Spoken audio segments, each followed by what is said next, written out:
ایسے ہی رسوانی ہو رہی ہے. بڑے معصوم بن کے کہتے ہیں کہ بھئی یزید ایسا تھا ویسا تھا.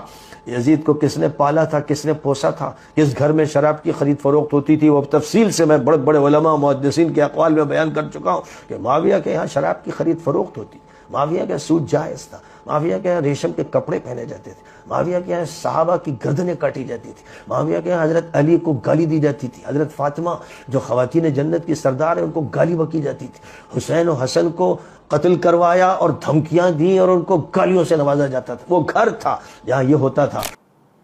وہ چاند ہیں، ان پر تھوکنے والا وہ تھوک اس کے منہ پہ واپس آتا ہے. صحابہ کی شان کو کون گھٹا سکتا ہے؟ ان کی شان کو کیا فرق پڑتا ہے؟ اس کا جنازہ ذلیل ہو رہا ہے اور یہ ساری عمر ہوگا. الحمد للہ والصلاۃ لأہلہا اما بعد. سید سلیمان حسینی ندوی انڈیا میں انتقال کر گئے. اس پر ایک بڑی بحث یہ چھڑی کہ ان کے لیے دعائے مغفرت کی جائے یا نہ کی جائے.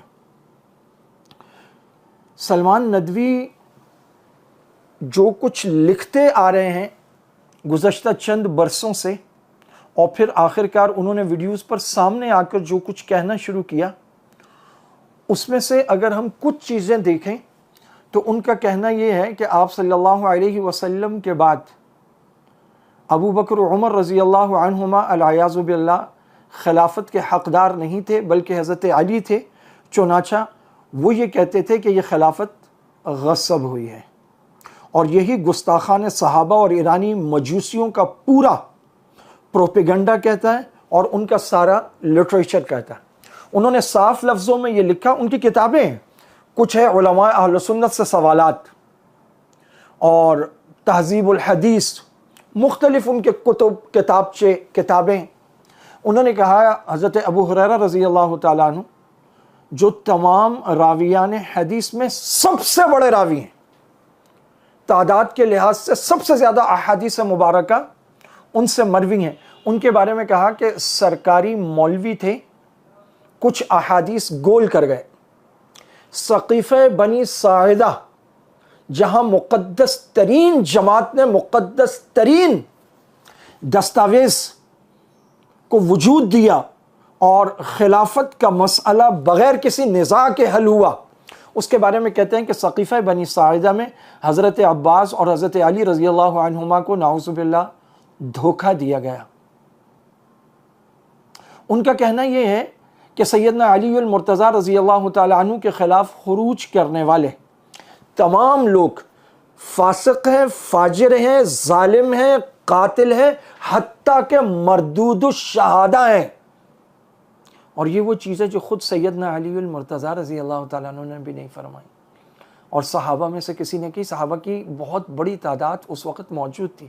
یہ بات کسی نے نہیں کہی جو یہ شخص 1300-1400 سال بعد کہہ رہا ہے. اس پر مشاجرات صحابہ کہا جاتا ہے اسے، اور اس پر تمام علمی ابحاث اس سے پہلے موجود ہیں. قرآن کریم میں تو اللہ رب العزت نے فرمایا ہے کہ ہم سب سے راضی ہو گئے، رضی اللہ عنہم ورضوا عنہ، وہ اللہ سے راضی، اللہ ان سے راضی. سلمان ندوی نے کہا مجھے کہتے ہوئے اس آدمی کو ڈر نہیں لگا. اس نے کہا کہ معاویہ اس امت کا فرعون تھا.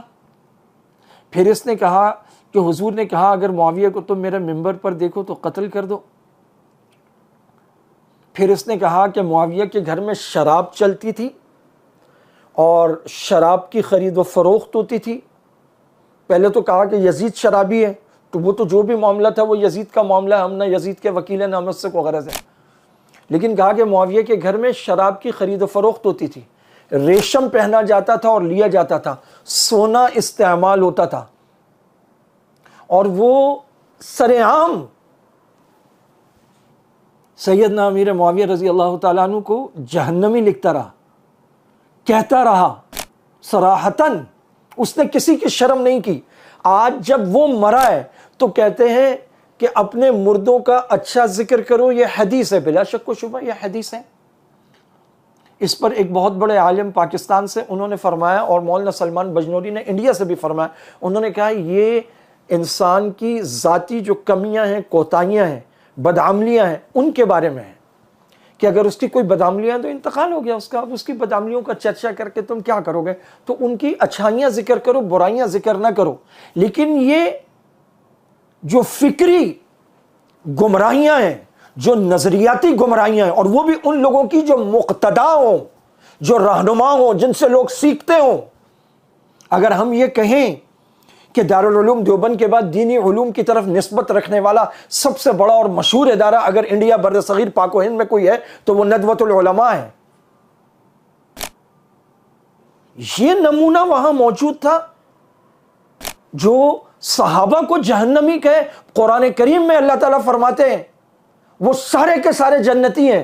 اللہ تعالیٰ فرماتے ہیں اولئک هم الراشدون اولئک هم الفائزون اولئک هم المؤمنون حقا رضی اللہ عنہم ورضوا عنہ اولئک الذین امتحن اللہ قلوبهم للتقوى لهم مغفرہ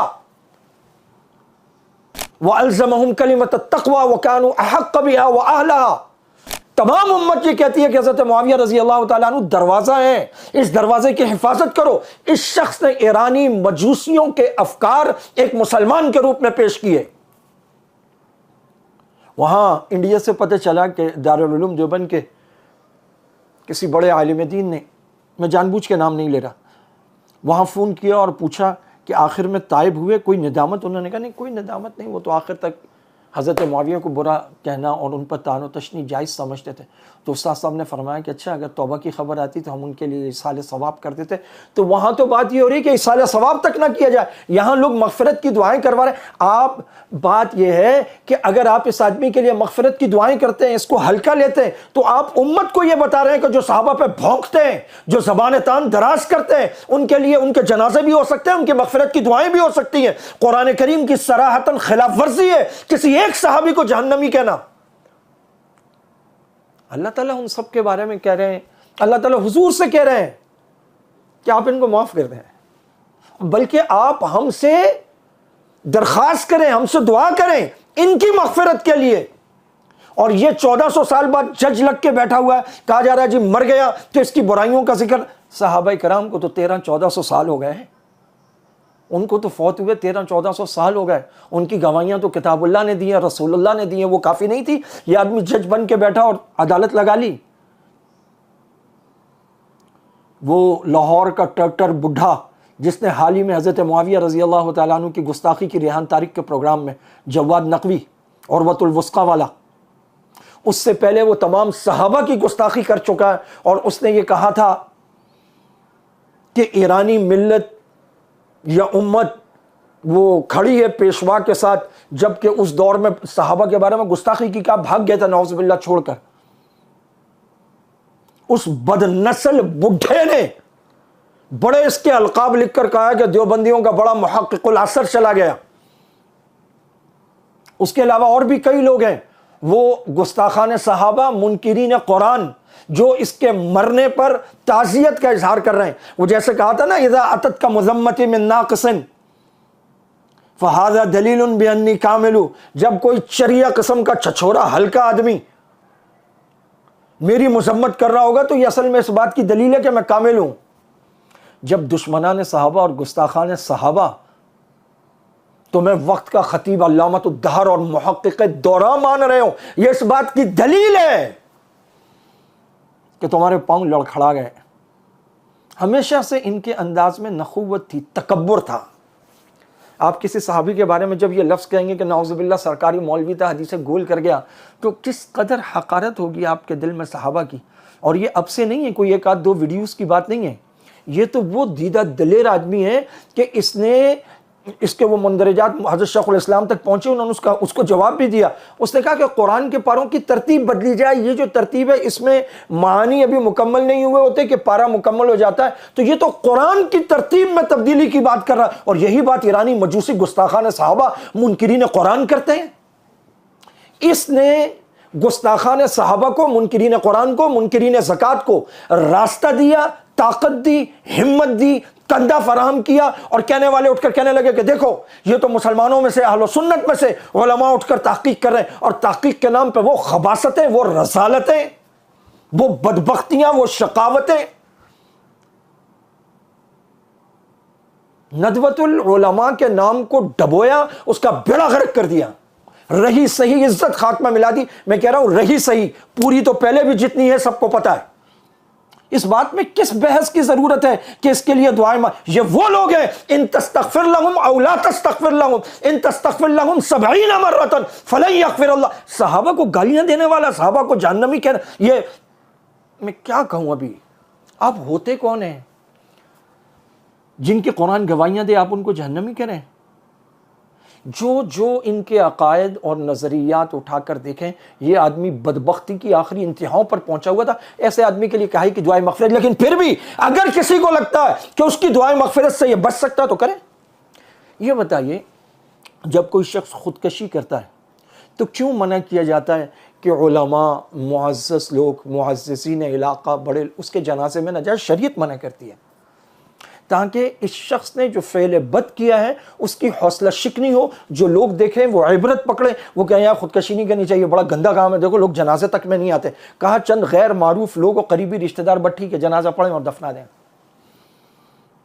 یہ شخص صحابہ کو گالیاں دیتا رہے, ان کو جہنم نہیں کہتا رہے, قرآن کریم کی ترتیب بدلنے کی سعی کرتا رہے. اسی جیسا ایک اور تھا, وہ وسیم نام تھا غالباً اس کا, اوقاف بورڈ کا ممبر تھا انڈیا میں, وہ بھی گستاخان صحابہ میں سے تھا. اس نے تو نیا ورژن ہی نکال دیا, اور ورژن تو انہوں نے نجف اشرف میں اپنا بھی نکال دیا ہے, باقاعدہ چھاپ دیا ہے. یہ کہہ رہے ہیں یہ ہے وہ مصحف جو حضرت امام علی کے پاس تھا.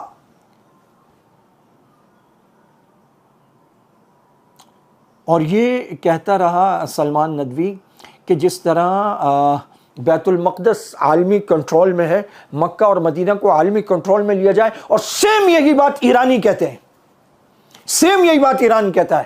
وہ کہتے ہیں اس کو عالمی کنٹرول میں لیا جائے. عالمی کنٹرول میں جائے گا تو کہاں جائے گا؟ امریکہ اسرائیل کے پاس جائے گا, اور ٹینشن ہی ختم, باپ ہے ان کے, اور وہاں وہ قبضہ کرنا چاہتے ہیں. پوری دنیا میں بیت المقدس پر جو قبضہ کر کے ہیکل بنانا چاہتے ہیں وہ یہ قبضہ گیر ہیں جو بچوں کو قتل کر رہے ہیں. اور پوری دنیا میں جو مکہ مدینہ پہ قبضہ کرنا چاہتے ہیں وہ یہ ایرانی مجوسی گستاخان صحابہ منکرین قرآن ہے. اور یہی بات یہ سلمان ندوی کرتا تھا, کہتے جی مر گیا.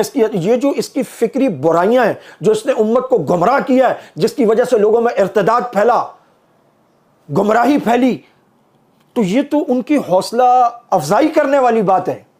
اور مجھے حیرت ہوتی ہے حضرت مولانا منظور نعمانی, جنہوں نے پہلی مرتبہ لا شرقیہ ولا غربیہ کے نعرے کو پھاڑا اور اصل چہرہ دکھایا خمینی نظریات اور افکار کا, اور خمینی انقلاب کا, ایرانی انقلاب. ان کے بیٹے ہیں یہ مولانا خلیل الرحمن سجاد نعمانی. ان کا تو بس نہیں چل رہا, یہ ہاتھ سے پکڑ کے لا کے سلمان ندوی کو جنت پہنچا دیں. اس سے پہلے یہ وہ ایران جنگ کے معاملے میں وہاں گئے اور جا کے بغلگیر ہوئے. کیا ان کو پتہ نہیں ہے کہ دارالعلوم دیوبند نے گستاخان صحابہ اور منکرین قرآن کے لیے جو کفر کا فتویٰ دیا تھا وہ ان کے والد گرامی قدر کی وجہ سے دیا تھا؟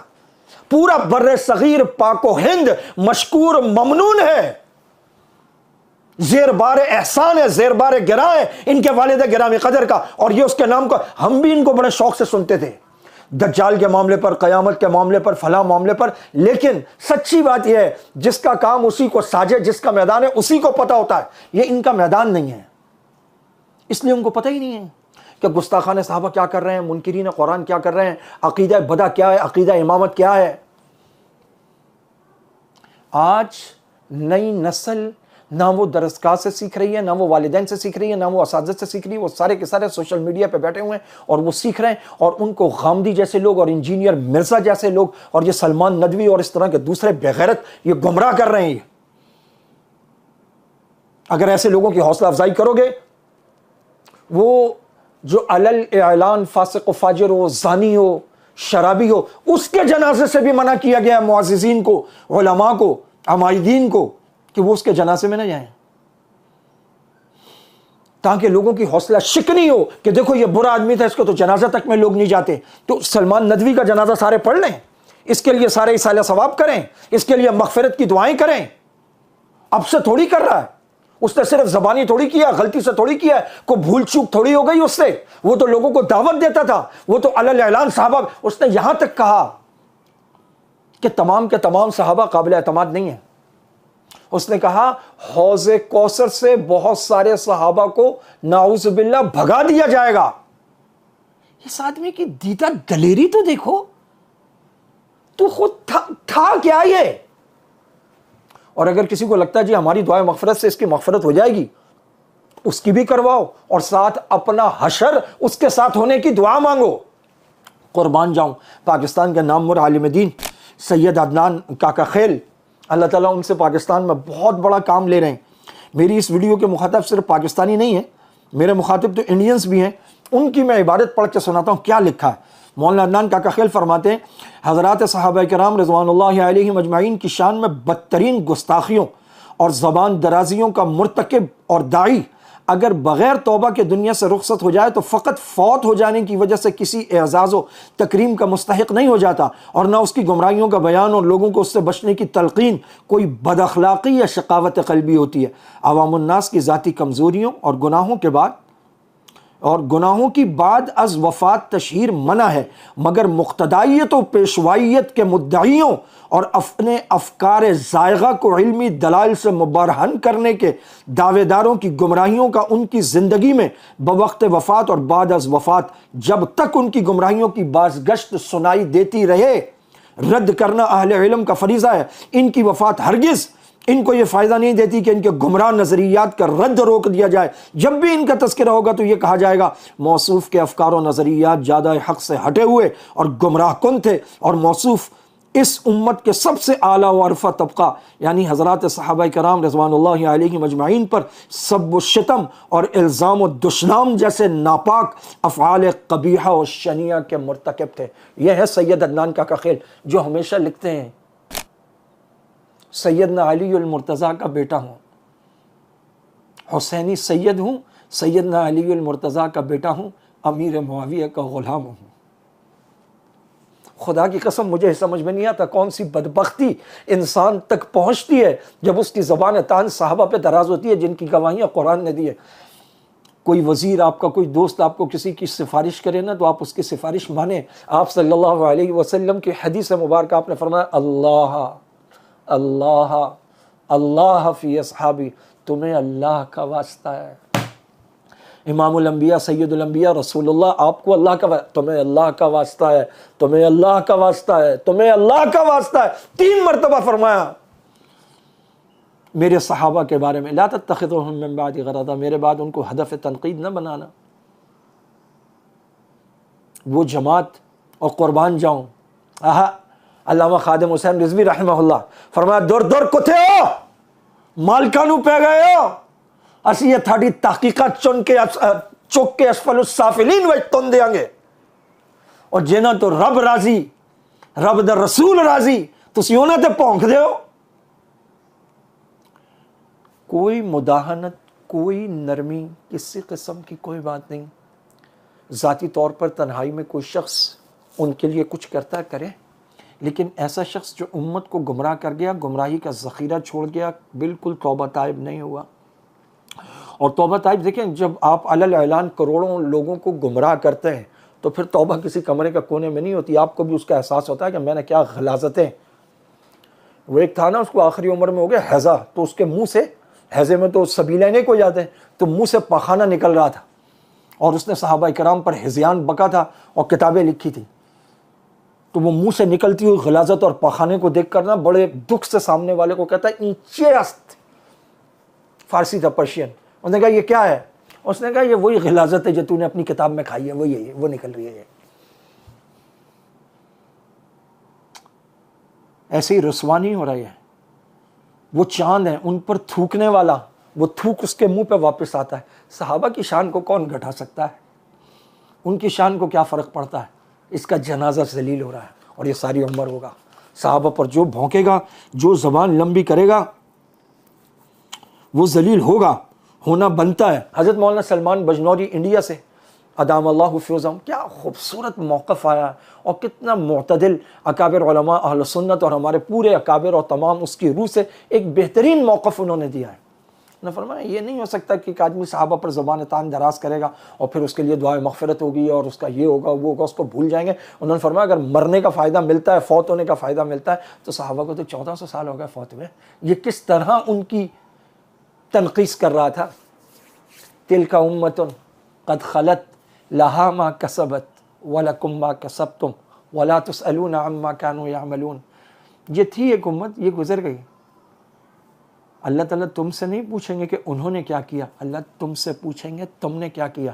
تو سلمان کیا بتاؤ گے کہ میں ابو بکر و عمر پہ بھونکتا رہا، میں ابو ہریرہ کی تنقید کرتا رہا، میں امیر معاویہ کو جہنم کے ٹکٹ دیتا رہا. تو پہنچ، تیرا انتظار کیا چیز کر رہی ہے پتہ چلے گا. صحابہ کے معاملے میں اب امت کو بالکل کلیئر ہونا چاہیے.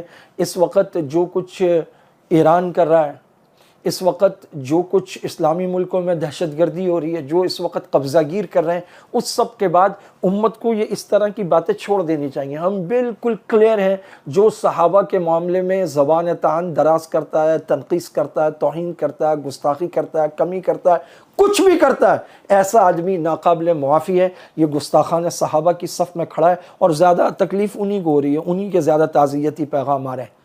تو بس ان کے ساتھ کھڑا، جو ان کے ساتھ کھڑا ہے تو ان کے ساتھ کھڑا ہے. باقی رہ گیا ندوۃ العلماء. ندوۃ العلماء کے بہت سارے علماء دنیا کے باہر کے جن ممالک میں پائے جاتے ہیں، آپ جا کر ان کی اولادیں دیکھ لیں، ان کا رہن سہن دیکھ لیں، آپ کو اندازہ ہو جائے گا کہ کتنی دین سے وابستگی ہے. یہ اخلاص اور للہیت ایک الگ چیز ہوتی ہے. جب بڑوں میں یہ چیز نکل جائے تو پھر نیچے والوں میں صرف دنیا جاہ طلبی رہ جاتی ہے، اس کے علاوہ کچھ نہیں رہ جاتا. اس لیے وہ اور وہاں سے نکلنے والے وہاں کے فیض یافتہ اگر وہ اس معاملے میں ہلکا ہاتھ رکھنے کی کوشش کرتے ہیں اور وہ کہتے ہیں ہمارے اساتذہ ہیں، ہوں گے آپ کے اساتذہ، ہمیں اس سے کوئی وہ نہیں ہے، لیکن آپ کے استاذ ہونے کے باوجود وہ آدمی بدعقیدہ تھا، گستاخ تھا اور گمراہی پر تھا اور زیادہ حق سے ہٹا ہوا تھا، اور اس نے امت کو گمراہ کیا اور غیروں کے ہاتھ میں خنجر دیا، ان کو دلائل دیے، ان کو مسلح کیا، ان کو یہ کہنے کا موقع ملا کہ دیکھو تمہارا تو یہ اتنا بڑا عالم ہے، عربی کا عالم تھا وہ، اور تمہارا اتنا بڑا عالم ہے، اتنا بڑا لکھاری ہے، یہ دیکھو یہ بھی وہی بات کہہ رہا ہے جو ہم کہہ رہے ہیں. اللہ اکبر کبیرہ.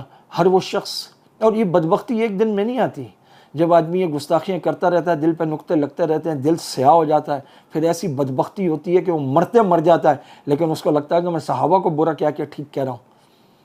خسرت الدنیا والآخرہ.